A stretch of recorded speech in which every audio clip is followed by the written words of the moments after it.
देख रहे हैं कर्पूरी ज्योति लाइव। इस वक्त मैं दरोगा राय पथ कर्पूरी न्यास विचार मंच एवं न्यास परिषद में हूँ और इस वक्त मेरे साथ में अति पिछड़ा वर्ग के लोग हैं। उनसे हम जानते हैं कर्पूरी जी के बारे में। हाँ सर जी, जो भारत रत्न कर्पूरी जी को मिला, इस पर आप क्या कहें? इस पर अभी मैं बता रहा हूँ कि जननायक कर्पूरी ठाकुर जी को जो भारत रत्न मिला, ये और पहले भी मिल जाना चाहिए था। इसलिए कि भारत रत्न के लिए कर्पूरी जी गरीबों के और वंचितों के मसीहा थे, झोपड़ी के लाल थे, जिन्होंने सामाजिक न्याय के तौर पर और वंचितों को बहुत आगे बढ़ाने के लिए इन्होंने काफ़ी प्रयास किया है। और यहाँ तक कि दो बार मुख्यमंत्री रहने के बाद भी जननायक कर्पूरी ठाकुर अपने के लिए घर नहीं कहीं बनाया देश के अंदर में। और यदि सरकार के द्वारा पहल भी की गई कि इनको मकान बन जाए, पैसा मिले इनकी मेंटेनेंस में, तो इन्होंने अस्पताल बना दिया और मकान नहीं बना करके इन्होंने विद्यालय खोल दिया। और ऐसा महान व्यक्ति को देश के आज़ादी के बाद एक नाई का बेटा, एक कमज़ोर वर्ग का बेटा को भारत रत्न दे करके और बहुत बड़ा सराहनीय कार्य किया गया है। मैं और हमारा जो राष्ट्रीय अति पिछड़ा अधिकार मंच जो है, जिसका 35 साल से लगातार संघर्षरत था कि हमारे जननायक कर्पूरी ठाकुर को भारत रत्न मिले, और ख़ास तौर पे ये रहा कि हम लोगों ने काफ़ी संघर्ष किया। उसमें रोहिणी आयोग से लेकर के राष्ट्रीय अति पिछड़ा आयोग का गठन से लेकर के और अति पिछड़ा का वर्गीकरण, जातीय वर्गीकरण, जो जिसका जिसकी जाति उसी के अनुसार उसका सत्ता में भागीदारी, सामाजिक भागीदारी, आर्थिक भागीदारी और मिले, इसके लिए काफ़ी लड़ाई हम लोग 35 साल से विगत लड़ रही है हमारा जो संगठन है राष्ट्रीय अति पिछड़ा अधिकार मंच, जिसके हमारे भाई श्यामनंदन ठाकुर जी राष्ट्रीय प्रवक्ता हैं, राष्ट्रीय महासचिव हैं, और काफ़ी उन्होंने लगन से काफ़ी देश के अंदर में अन्य राज्यों में भी, इतना तक कि विदेश में भी जाकर करके राष्ट्रीय अति पिछड़ा का अधिकार मंच का परचम फहराने का काम किया।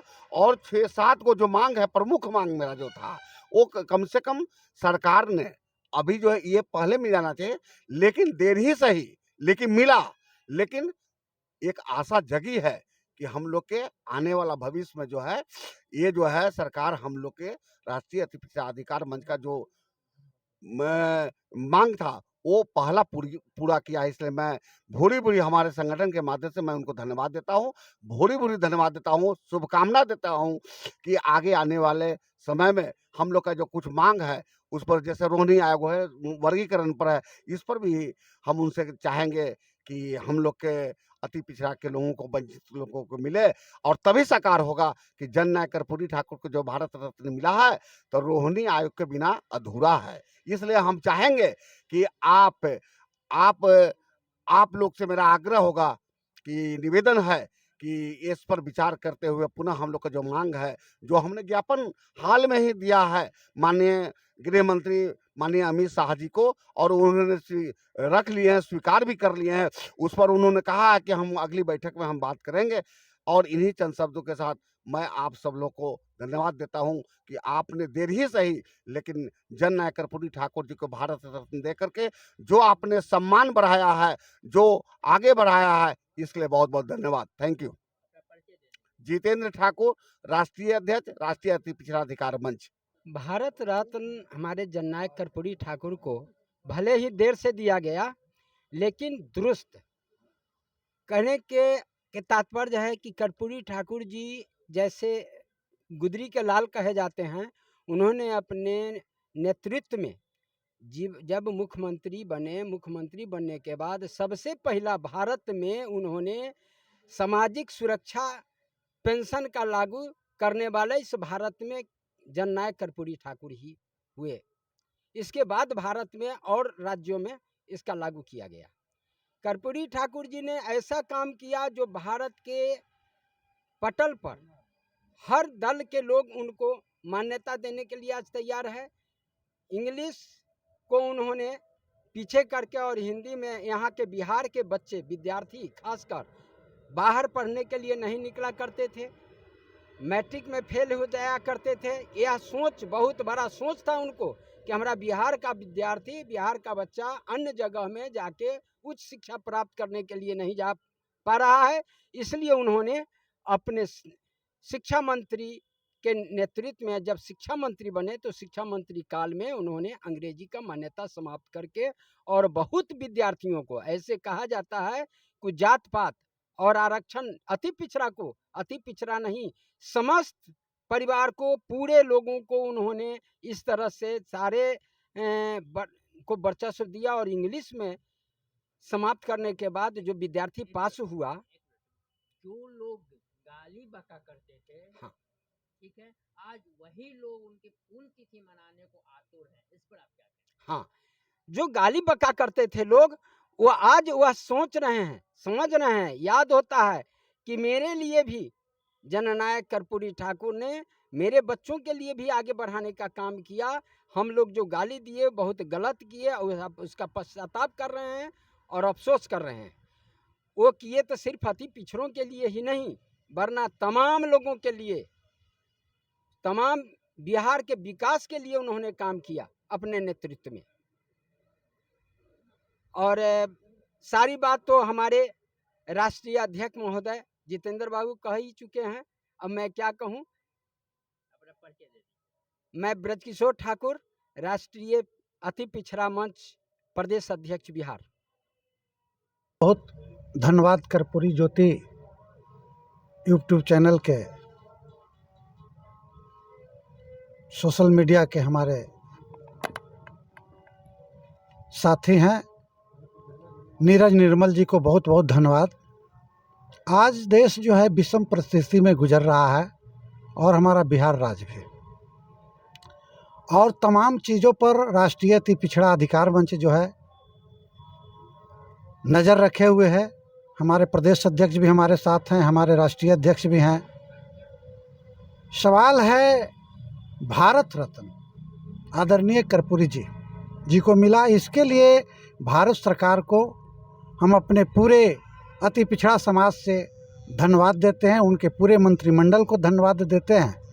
लेकिन एक बहुत बड़ी समस्या से जूझ रहा अति पिछड़ा, चूँकि कर्पूरी ठाकुर जी ऐसे वर्गों का नेतृत्व कर रहे थे जिसके पास उठने का, चलने का, बोलने का शक्ति नहीं था, यानी सबसे वंचित तबका के लोगों के साथ साथ सभी वर्गों का उन्होंने नेतृत्व करते हुए जो सबसे निचले पायदान में है उसको आगे ले जाने का काम किया।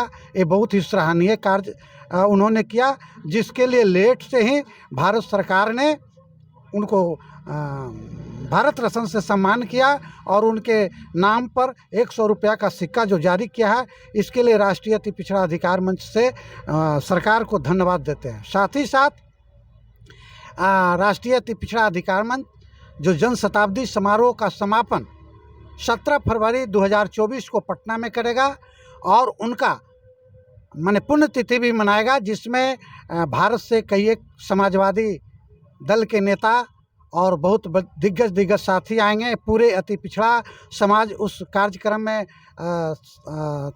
शरीक और भागीदारी लेंगे और पूरे बिहार से लोग इसमें आएंगे और उस पुण्यतिथि में अति पिछड़ा के 2024 के नई नीति पर और वर्गीकरण माने ओबीसी के वर्गीकरण के लिए जो हम लोग का आंदोलन है उस पर हम लोग सरकार को अल्टीमेटम देंगे कि अगर नहीं करेगा तो हम लोग 2024 में कोई नया विकल्प भी हम ढूंढेंगे।